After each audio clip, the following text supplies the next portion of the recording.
Welcome student. कल हमने देखा चैप्टर 1 के अंदर matter in our surrounding. Matter in our surrounding के अंदर व्हाट इज मैटर। तो मैटर हम किसे बोलते हैं?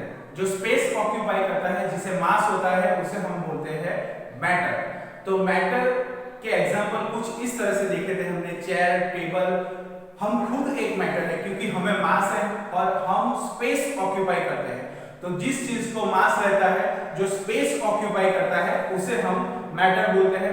मैटर 5 बेसिक एलिमेंट से बनता है। देन हमने मैटर के 5 टाइप्स देखे थे, solid, liquid, gas, plasma and Bose Einstein condensate. तो देखिए बच्चों, कल हमने 3 स्टेट पढ़े थे, solid, liquid and gas.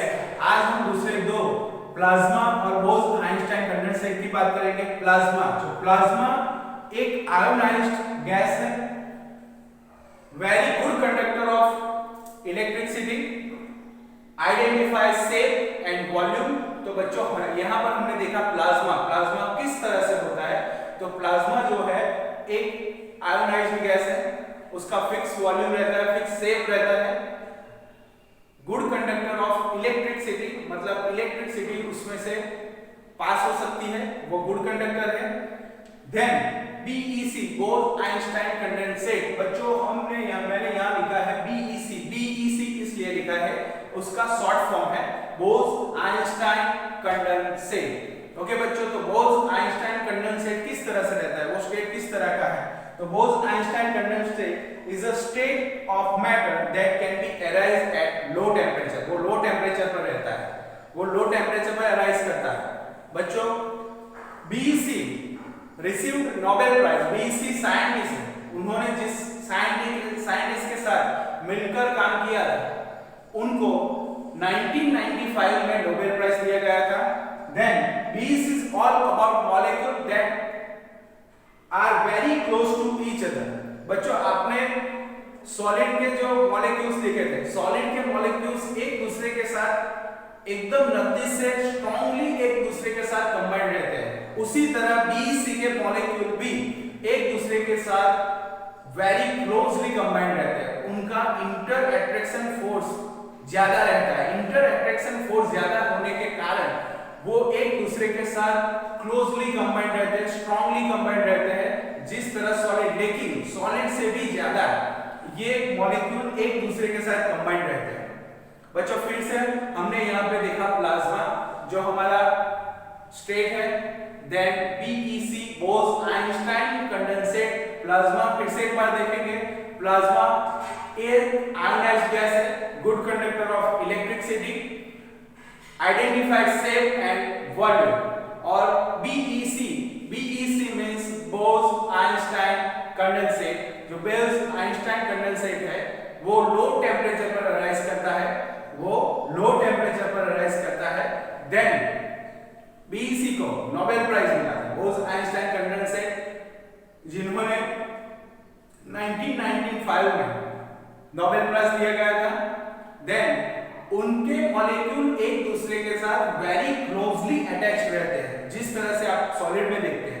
Solid के अंदर भी मॉलिक्यूल एक दूसरे के साथ क्लोजली पैक्ड रहते हैं, लेकिन सॉलिड से भी ज्यादा क्लोज BEC के अंदर, BEC जो हमारा स्टेट है उसके अंदर रहते हैं। BEC बोस-आइंस्टाइन कंडेंसेट, मैंने यहाँ पर उसका शॉर्ट फॉर्म लिखा है BEC, मतलब बोस-आइंस्टाइन कंडेंसेट। और बोस-आइंस्टाइन कंडेंसेट है जिनको 1995 में नोबेल प्राइज मिला था।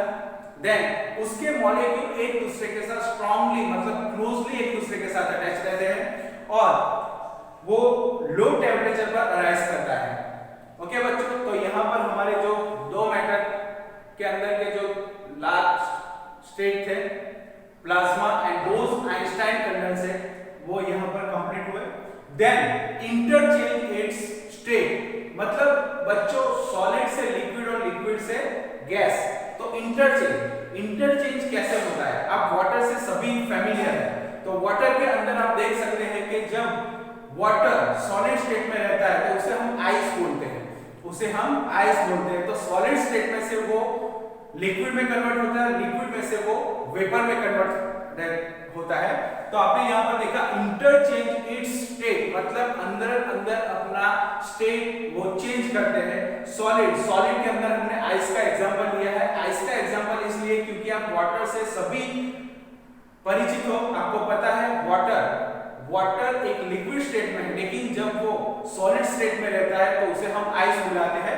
Water can exist in 3 states of matter, solid के अंदर आइस को जब हम टेम्परेचर इंक्रीज करते हैं, तो टेम्परेचर जब इंक्रीज करते हैं तो वो इंक्रीज होता है, तब वो लिक्विड में कन्वर्ट होता है और लिक्विड में से उसका वेपर बनता है। तो इंटरचेंज सॉलिड में से लिक्विड और लिक्विड में से गैस। तो आप यहाँ पर देख सकते हैं water can exist in 3 states of matter, solid ice में होता है, लिक्विड फैमिलियर वाटर, आप वाटर से फैमिलियर है, then gas as water vapour. तो बच्चों यहाँ पर आप देख सकते हैं सॉलिड जो आइस उसका स्टेट रहता है सॉलिड, वो सॉलिड में से कन्वर्ट होके लिक्विड में जो वाटर बनता है और लिक्विड में से जो स्टेट चेंज होता है वो गैसियस स्टेट में रहता है और वो वेपर, मतलब उसका जो स्टेट होता है वो वेपर में रहता है। ओके बच्चों, देन सब्लिमेशन, ये डेफिनेशन है बच्चों। सब्लिमेशन हम किसे बोलते हैं? तो जो सॉलिड में से directly the changing of solid directly into vapours on heating, जब हम उसको हीट करते हैं तो वो डायरेक्टली सॉलिड में से वेपर में कन्वर्ट होता है। बच्चों यहाँ पर आप देखो, सॉलिड में से वो डायरेक्ट वेपर में यानी कि गैस स्टेट में वो कन्वर्ट होता है, उसे हम बोलते हैं सब्लिमेशन। तो सब्लिमेशन का डेफिनेशन कुछ इस तरह से बनेगा, the changing of solid directly into vapours on heating, जो सॉलिड में से डायरेक्ट वेपर में कन्वर्ट होता है, सॉलिड स्टेट में से कन्वर्ट होकर डायरेक्ट गैसियस स्टेट में जाता है, उसे हम बोलते हैं सब्लिमेशन। तो सब्लिमेशन की डेफिनेशन कुछ इस तरह से हम दे सकते हैं, the changing of solid directly into vapours on heating, मतलब उसको हीट देने पे वो सॉलिड में से डायरेक्टली वेपर में यानी कि गैस में कन्वर्ट होता है, उसे बोलते हैं हम सब्लिमेशन। ओके बच्चों, तो फिर से एक बात देखते हैं, water can exist in 3 states of matter. Water एक ऐसा मैटर है जो तीनों स्टेट में कन्वर्ट होता है, सॉलिड में से लिक्विड और लिक्विड में से वेपर। तो आइस जो हमारा रहता है वो सॉलिड स्टेट में रहता है, उसे हम जो टेम्परेचर देते हैं वो लिक्विड में कन्वर्ट होता है और लिक्विड में से उसका वेपर बनता है, भाप बनता है, और जो वाटर है वो सॉलिड, लिक्विड और गैस। उसके बाद सब्लिमेशन किसे बोलते हैं? What is sublimation? तो सब्लिमेशन हमारा कुछ इस तरह से बनता है, the changing of solid is directly into vapour, मतलब सॉलिड में से डायरेक्टली वो गैस में कन्वर्ट होता है, उसे हम सब्लिमेशन बोलते हैं। आपने कैम्फर देखा होगा बच्चों, आपने कैम्फर देखा होगा। कैम्फर को हम जब हीट करते हैं, हम उसे जलाते हैं, तो वो डायरेक्टली सॉलिड में से वेपर में कन्वर्ट होता है। तो आप घर पर जब कैम्फर मतलब कपूर आप लोगों ने देखा होगा, तो कपूर को जब सॉलिड स्टेट में होता है उसे हम हीट देते हैं, तो वो डायरेक्टली सॉलिड में से वेपर में कन्वर्ट होता है, और जब वेपर में कन्वर्ट होता है तो उसे हम बोल सकते हैं सब्लिमेशन। तो बच्चों सब्लिमेशन का एग्जांपल यहाँ हुआ कैम्फर मतलब कपूर बोलते हैं हम उसे, कपूर जो कैम्फर रहता है वो सॉलिड मतलब बच्चों जो सॉलिड में से डायरेक्टली वेपर निकलता है उसमें से, तो जब वेपर निकलता है तो वो सॉलिड से डायरेक्ट वेपर में कन्वर्ट होता है, तो सॉलिड टू वेपर उसे ही हम बोलते हैं सब्लिमेशन। तो बच्चों आपने यहाँ देखा सब्लिमेशन का डेफिनेशन क्या है? तो सब्लिमेशन का डेफिनेशन यहाँ पर है, the changing of solid directly into vapours on heating, जब हीटिंग पे कोई solid matter directly gaseous matter में कन्वर्ट होता है तो उसे ही हम बोलते हैं sublimation. Then effect of change in temperature, जब हम टेम्परेचर बढ़ाते हैं तो उसकी मैटर पर क्या इफेक्ट होती है? बच्चों यहाँ पर आपने देख सकते हो, on increasing temperature of solid kinetic energy of the particle increase, solid melt converted into liquid. तो हमने यहाँ पर आइस का एग्जांपल देखा बच्चों, आप आइस को बाहर धूप में रख दो या आप उसको फ्रिज से बाहर निकाल दो, तो उस पर टेम्परेचर का असर बढ़ जाएगा, इंक्रीज होगा, और इंक्रीज होगा तो जो इंटर पार्टिकल की काइनेटिक एनर्जी इंक्रीज होगी, और काइनेटिक एनर्जी इंक्रीज होने के कारण वो सॉलिड में से लिक्विड में कन्वर्ट होता है। उनके अंदर जो इंटर मॉलिक्यूलर अट्रैक्शन फोर्स होता है वो लो बढ़ता है, वीक बढ़ता है, और उनमें से आइस में से लिक्विड में वो कन्वर्ट होता है।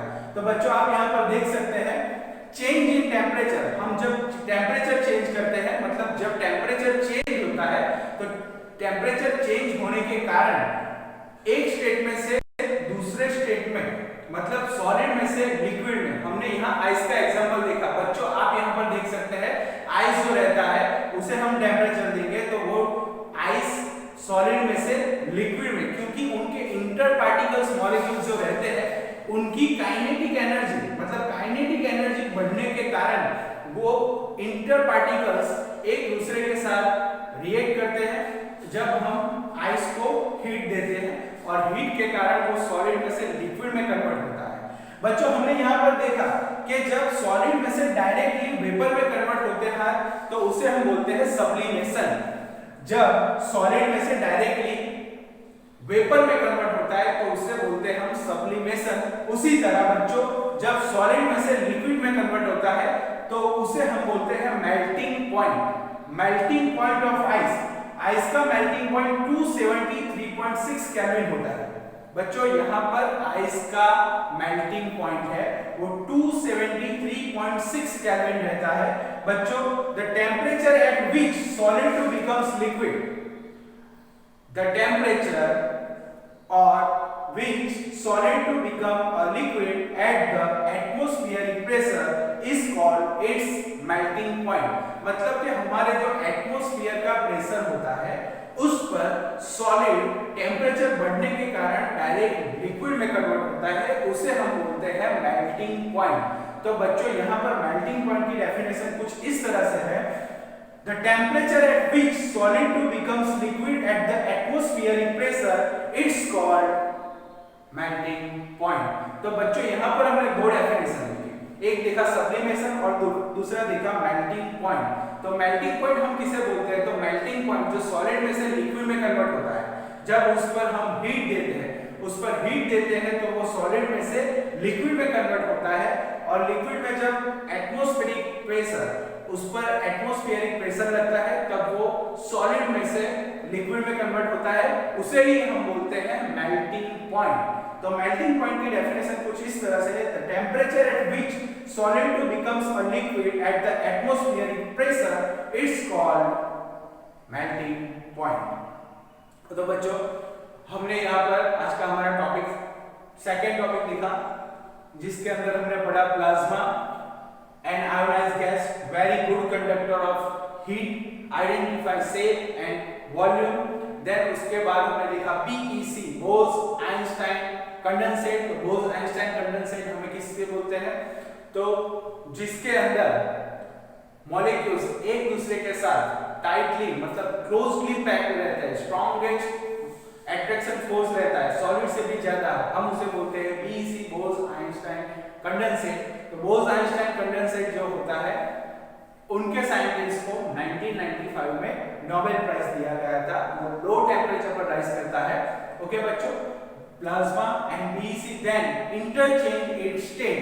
Water can exist in three state, liquid, solid and vapour. जब वो सॉलिड स्टेट में रहता है तो उसे हम आइस बोलते हैं, आइस लिक्विड में कन्वर्ट होता है और लिक्विड वेपर में कन्वर्ट रहता है। देन सब्लिमेशन, सब्लिमेशन हम किसे बोलते हैं, तो जो सॉलिड में से डायरेक्टली गैस में कन्वर्ट होता है, उसका एग्जांपल दिया मैंने कैम्फर, कैम्फर यानी कपूर। कपूर को जब हम हीट देते हैं तो वो डायरेक्टली सॉलिड में से गैस में कन्वर्ट होता है, उसे ही हम बोलते हैं सब्लिमेशन। उसका एग्जांपल है कैम्फर, कपूर आप सबने देखा होगा, आप सबको उसको पहचानते होंगे। तो बच्चों यहाँ पर सब्लिमेशन, सब्लिमेशन यानी changing of solid directly into vapours on heating, जो हीट करने पे डायरेक्टली सॉलिड में से वेपर में कन्वर्ट होता है। Then effect of change in temperature on increasing temperature of solid, kinetic energy of the particle increases. जो अंदर की काइनेटिक एनर्जी होती है वो इंक्रीज होती है, मॉलिक्यूल्स इंटरचेंज होते हैं, और इंटरचेंज होने के कारण वो सॉलिड में से लिक्विड में कन्वर्ट होते हैं, और सॉलिड में से जो लिक्विड में कन्वर्ट होता है उसे बोलते हैं मेल्टिंग पॉइंट। आइस का मेल्टिंग पॉइंट है 273.6 केल्विन, 273.16 केल्विन। तो बच्चों the temperature of which solid to becomes liquid at the atmospheric pressure it's called its melting point. तो जो एटमॉस्फेरिक प्रेशर पर हीट देने के कारण सॉलिड में से लिक्विड में कन्वर्ट होता है उसे हम बोलते हैं मेल्टिंग पॉइंट। तो बच्चों यहाँ पर हमने दो डेफिनेशन देखा, एक sublimation and second melting point. तो जो सब्लिमेशन होता है उसके अंदर सॉलिड में से डायरेक्टली वेपर में कन्वर्ट होता है, और मेल्टिंग पॉइंट जो रहता है हमारा, वो मेल्टिंग पॉइंट के अंदर वो सॉलिड में से लिक्विड में कन्वर्ट होता है। जिस टेम्परेचर पर, जिस एटमॉस्फेरिक प्रेशर पर वो सॉलिड में से लिक्विड में कन्वर्ट होता है उसे ही हम बोलते हैं मेल्टिंग पॉइंट। बच्चों यस्टरडे बहुत सारे बच्चों ने नोट्स भेजा है, वेरी गुड बच्चों, इसी तरह काम करते रहिए। और मैं ऐसा करता हूं कि आज भी ये जो मैंने बोर्ड पे लिखा है उसका नोट्स आप कंप्लीट कर देंगे और मुझे व्हाट्सएप पर भेजेंगे। My name is Vishal Shah, my contact number is 7990551763। बहुत सारे बच्चों ने कल मुझे अपना होमवर्क, अपना जो डे टू डे वर्क है वो कंप्लीट करके भेजा था, वेरी गुड बच्चों, कीप इट अप। इसी तरह काम करते रहिए और मुझे हर दिन डे बाय डे हमारा टॉपिक 1, टॉपिक 2, टॉपिक 3 इस तरह से आप अपना नोट्स बनाते रहिए, घर पर बैठकर पढ़िए और अपना और अपनी फैमिली का ध्यान रखें। ओके बच्चों, बाय।